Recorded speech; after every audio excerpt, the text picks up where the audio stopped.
basic mechanics of scrolling, bending, folding. You know, we talked about this a little bit with straightening, the idea that there's always three basic constructs. So either you have a bend like this, which you're trying to straighten out, and you have 2 points of contact or 2 fulcrums, or yeah, 2 points of contact. You apply force in a fulcrum, and that will push down to flat, right? In the same way, with creating a bend, you need to have a static downward force, and a inertia of some kind as a fulcrum. So typically that would be, let's say, the edge of the anvil, like that, bar hanging out like that. You strike here, that piece will bend at that fulcrum. And depending on how you apply the force, how much you put out, depends on whether you're going to get a sharp bend or whether you're going to get a soft curve. So typically when we're scrolling, essentially what we're doing is just this nice, soft, gentle brushing action. And when you come to the horn, nice, soft brushing action again. And what that will do with slow feeding, you'll put a little bend in the tip, you then push that out, you put a little bit more bend in it, you push that out, put a little bit more bend in it, so on and so forth. And when you get to about 90 degrees, I actually like to go a little bit past, so like about 100, 110 degrees, you can then turn it up towards you and brush over the top. So that way you are in this position, okay? That's a horrible drawing. And then your hammer blow is coming across like that, or slightly up like that. And my face of the hammer is oriented to the material that I'm trying to affect.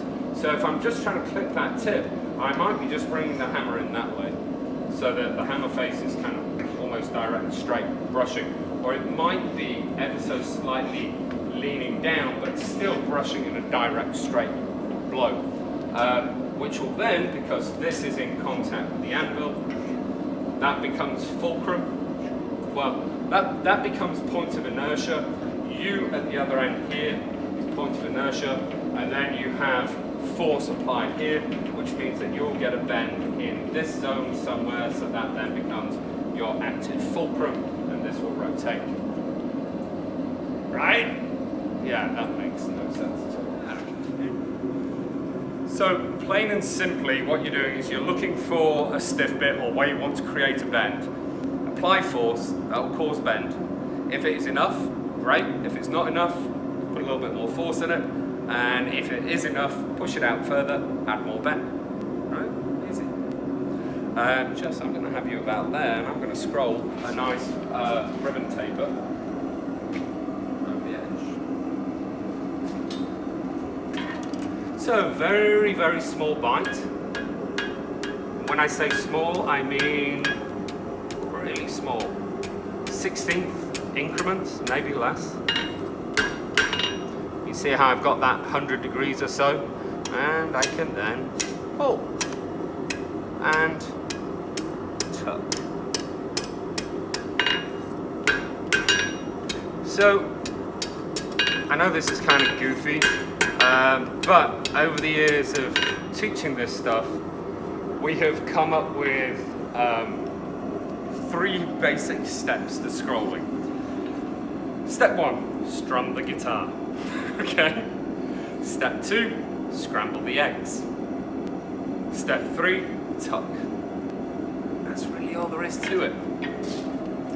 Notice I've got that tip nicely turned. Now that I've got that in, I'm going to start progressing through here, adding more to the scroll. And as it gets larger, hopefully you'll see more and more. This is basically the same as I did for the Instagram video, but hopefully whenever I come across a weirdness, I'll be able to find the words to express it. Also, I'm running, instead of running a square taper, as this one is, you see how that's tapered in 3 dimensions, not just in 2 dimensions. This one is just tapered in a 1 linear plane, but I've tried to keep the sides fairly parallel. Alrighty.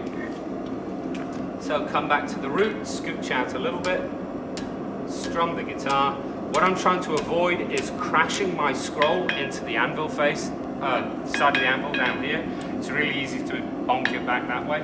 I've got a nice upraise of 90 to 110 degrees, and now I can suppose that's scrambling eggs a little bit and then into tucking. And all I'm doing is I'm just trying to watch for those stiff bits. I've got an awesome stiff bit there. See that one? Got that really awkward stiff bit. Don't know why it's there. But hopefully, with a little bit of a pull stroke and applying that pointy contact in the right place, should be able to get it to come out a little bit.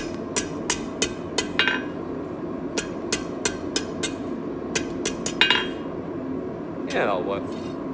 So that could have been just a slightly thinner area in the taper. But you get that little hard line, you've got to try and break it, get it to bend on you. Then each time I'm just running down the flats to the sides, both sides, just trying to keep everything kind of centered up. Any thoughts, Jess?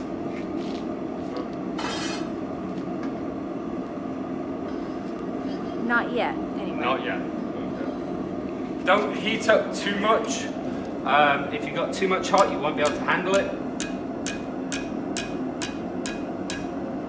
Nice upturn. So I will strum the guitar, scramble the eggs, tuck. And I'm not trying to roll that whole thing at first, I'm just doing a little bit at a time.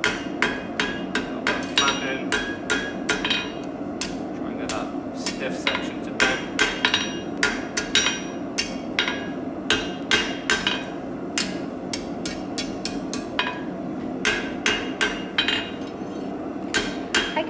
One thing to point out is how dynamic your body and your movements are while you're scrolling. I see a lot of people being very stiff about scrolling. Scrolling shouldn't be that. It's a fluid motion, and therefore your body has to be loose, and you have to be able to be dynamic in your movements. And my hammer strokes are really very they're loose. You know, I'm constantly, it's like, you know, you're clipping it, you're feeling for the feedback in this hand, you're feeling for the feedback in the hammer, trying to still hit the center of the face of my hammer, but again, it's always these glancing blows. You just kind of like, it's kind of like just trying to keep a ball in the air, it's just pop, pop, pop, pop, pop, pop, pop. Yeah. And that's kind of how it feels, it's just this looseness in the hands. And when I started understanding this a bit more, and that it wasn't such a controlled thing, you know, up until this point, blacksmithing is usually pretty controlled. You're like squish, stretch, and big kind of aggressive motions. And then you suddenly get to scrolling, it's like, ooh, it's like little feathers floating around. You're trying to catch them all. There is really nothing very aggressive about this. All right, nice, soft. You can see that hammer blow, it's just blah. And pull back this way, scramble those eggs. Now, have a stiff spot here, but it's bending quite aggressively there. So if I roll up, that takes that out of the equation, and I can cause it to bend in here. Have a look. Oh yeah, that worked pretty well. A bit close up. And a lot of the time you're, just going to tuck that in a touch. A lot of the time your angle of strike is directly, when you're tucking this, is directly related between the bar angle here and your hammer face. So if I'm here, it's very flat. If I come up 20 degrees, I'm coming down 20 degrees. Right? So that's a little thing, unless you've got something really weird going on, but just your general flipping around. Is that a hint I need water? Well, I was actually getting frothy in the mouth. I was gonna move it out of the way because I kept getting it in the shot, but I guess you probably need some too. Oh, that craziness didn't make any sense at all. Oh, one of the more interesting things that I found whilst discussing scrolling was the idea of a bucket. I'll grab the bucket. It made sense to some people over the years, but it's the rotation of a force in a bucket or on a ring.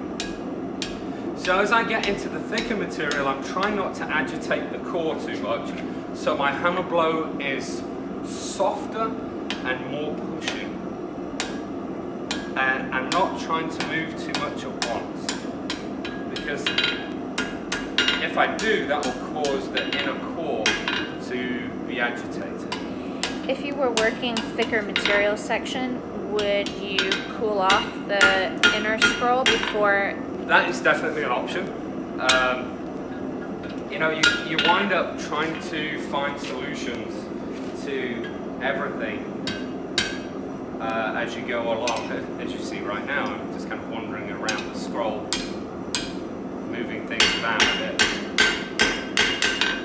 But a nice little trick, if you've got like a little bit of a stiff spot, you can actually run through with the hammer on the flat, and because the inside of this material gets compressed and the outside gets stretched and the center line is basically an inert line, like that little stiff spot there, you see that? It's kind of like a little peak.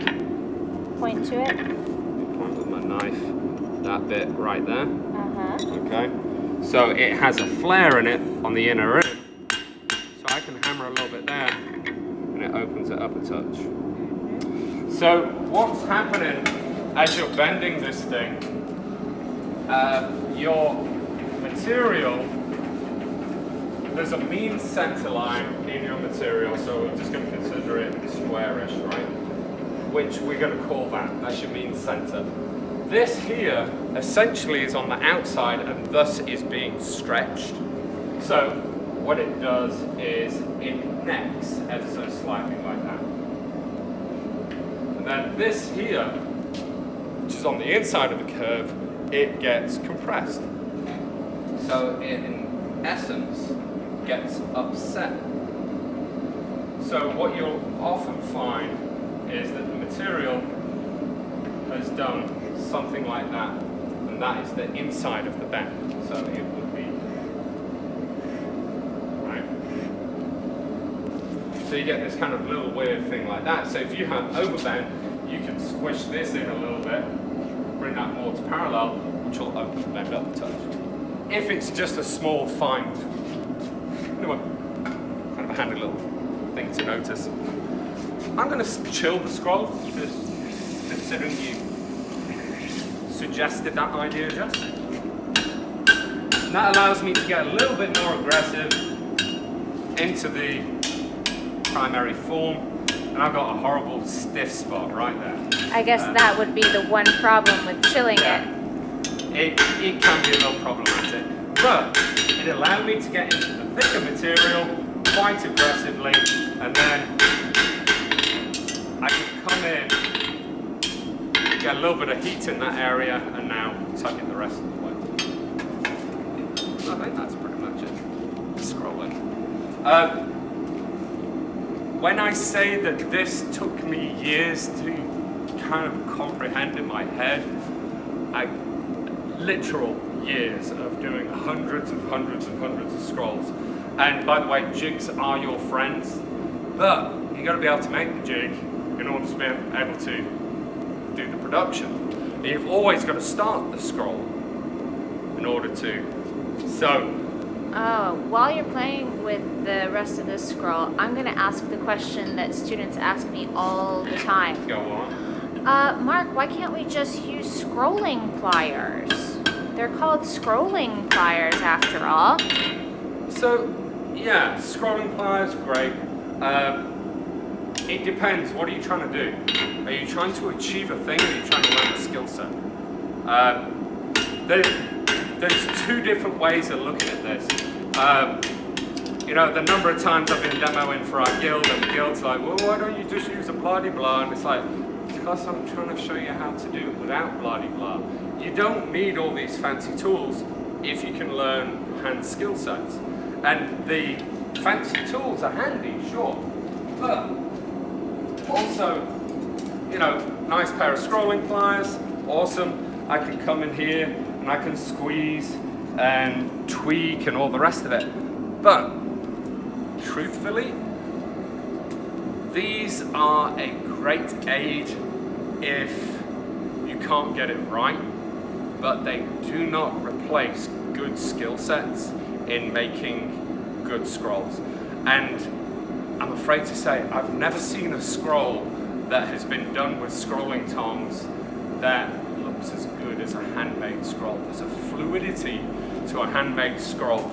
You got to remember that the energy from each section on this it's tweaking on each other the whole time. So every time you lay a hammer blow and you're trying to affect this bit, you're also affecting down here and down here. So there's this dynamic fade between each zone. You know, if we're looking at the scroll, and I'm going to pop this out of the way so I don't cause myself mischief. So say I'm working on a scroll and I've got, you know, something like that, right? So I've got point of contact down here, and I'm trying to, a little bit of a flat spot there, right? So I'm trying to get this to bump out visually, which actually means rotating all of this. So I'm going to come in with a hammer blow.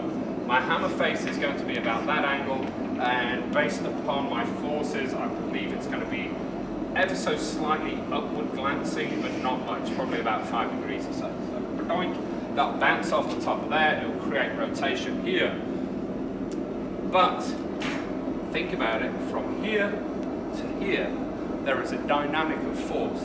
It is compounded predominantly here, but then it fades out in each direction, right? So then if I turn the scroll, I do that again, I'll get another area.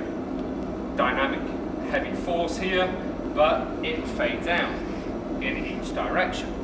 So you're constantly smoothing from one intense to the next. I'm trying to affect this bit here, but it's blending everything else together. You know, it would be like trying to create a nice smooth curve on a piece of wood, right? And you just rub at one little hump. Now you step back and you've actually just formed, you know, furrow. So, you know, not having that spot control of a pair of scrolling pliers or even an F-wrench. I love, maybe in the next video I'll break out the F-wrench and some horns, but an F-wrench and some horns for tweaking are just about magical. I'll just sling this in the vise real quickly. And especially when you're trying to get into, you know, awkward to get at areas. This obviously isn't the right size scroll, but I can get in here, lay that in, and just bump and bump. And remember that your force is very, very small all the time. I see a lot of people when they're trying to do this stuff, they'll put too much bend in at once, and you'll have this kind of kink, which is really not desirable in your scrolls anyway. Right. But hopefully you'll see this in a second. Also, I'm going to get an interesting bit where the material here hasn't been in the fire. This is kind of normalized out a little bit. So over in this area where it's been in the fire and then it's cooled down, it's actually going to bend easier.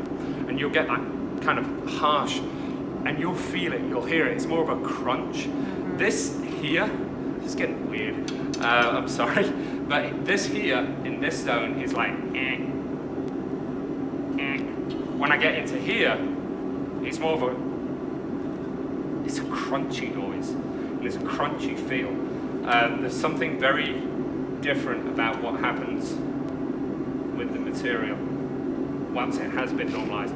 But you see, by doing very, very, very small increments, I can get a nice smooth curve. Right. But, you know, understanding what's going on there, it's quite different. I'm supposed to pop my glasses back down. And just for giggles, here we go.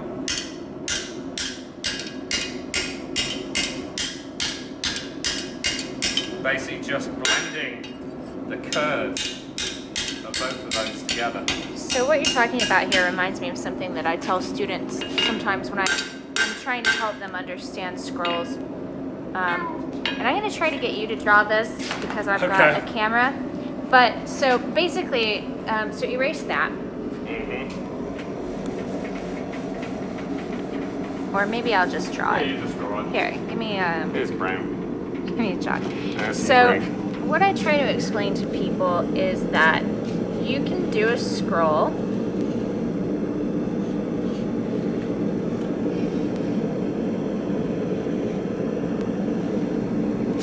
I know what you're trying to draw. Right, that looks like that. Back up a bit, back Yeah, up a that's bit. really hard for me to draw. Oh, I got what you're talking about. Okay, so will you draw it better? So you can no, do a this is scroll that looks like that. And that is a scroll. It's absolutely a scroll. Go have a look at Edgar Brandt's work from the turn of the century. But- He did like this. You could also, if you come in and you break those corners, you could have a scroll like the green one. And the only difference is the number of bends.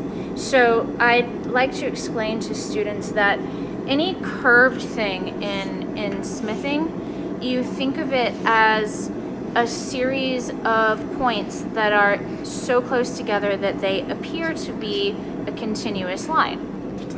Just like that. You remember that wonderful string art that we did Yeah. in primary So school? the more bends that you put in, the smoother of a curve that you're going to have, and therefore a more fluid scroll. Yep. I think that's basic Yeah. mechanics, right? So, here's my notes for this. Rotational forces, fulcrum force, feeding material, slowly I believe that says, or maybe slanty. I'm just going to show, this might just help one person out there, right? It helped me when you explained it to me. So, Back, what, 7 years ago? you've got a thing like this, right? And you're trying to create rotation in it. But look at that, what happens? As you kind of compress it and turn it, you're not in the same place, but it's creating this rotational force. And you're getting movement depending on how that force strikes. So if I'm here and I pull, you see how it creates a dynamic over in this area, Yes. or that area. So that's another thing I play this game with students is you point out a place. So if you want bend right here, how do you get it? I go here and push. And if you want bend here, I go here and push. and then you play the game of, let's say you can't touch this area, but you want bend here, you know, so on and so forth. So playing these kinds of games with students or, you know, with yourself will help you understand. With a ruler. Yeah. You know, understand what that force does. When you've got a line like this, and you do that to it, what happens? I'm applying downward force. This is tucking, where that is scrambling the eggs, right? But that is strumming the guitar. Anyway, have a play with some bits of string and newspapers and things like that. Understand how a newspaper rolls up. That's a really weird one, especially when you're getting into fishtail scrolls. You know, when you roll up a newspaper or a piece of paper and it trumpets out, and you kind of get that. That's something that happens when you're doing wide flat pieces or you're doing fishtail style scrolls. I've got one kicking around. Yeah, there we go. Got a fishtail scroll, something like that. Getting that dynamic, if it's to one side or the other, understanding what's going on there. So, anyway, hopefully we'll try and cover as much as we can through these videos. But go make some scrolls. They're really fascinating. And it also means that you're going to get lots and lots of practice putting it on square tapers or round points or fishtails or ribbon tapers, which is essentially a chisel taper. So yeah, go do it, have fun with them. And I think I'm going to give you a nice goat challenge this month on doing S scrolls and C scrolls, which will be awesome. They're kind of the foundation of decorative ironwork. So cool, I'm done.